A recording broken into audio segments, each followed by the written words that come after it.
hindi niya po madidistribute ng maayos yung, ano po, tawag dito, hindi niya po either may valve defect po siya, yung parang nagde-divide po sa heart. At the same time, habang lumalaki po yung heart, pwede na hindi, since nagiging fibrous po yung muscle ng heart, hindi na po siya nag-elastic, hindi niya po napapump na maayos yung dugo. So, problem po natin, pag hindi napapump ng maayos yung dugo, so mas lalo kung lalaki po yung heart, at the same time, may iipunan po ng fluid, una yung lungs niya, na pwede po umabot sa katawan niya, pag may enlarged heart po.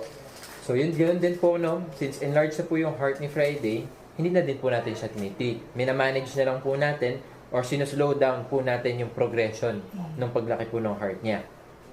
So, ang treatment po natin is yung sinabi ko po, is yung Vetmedin.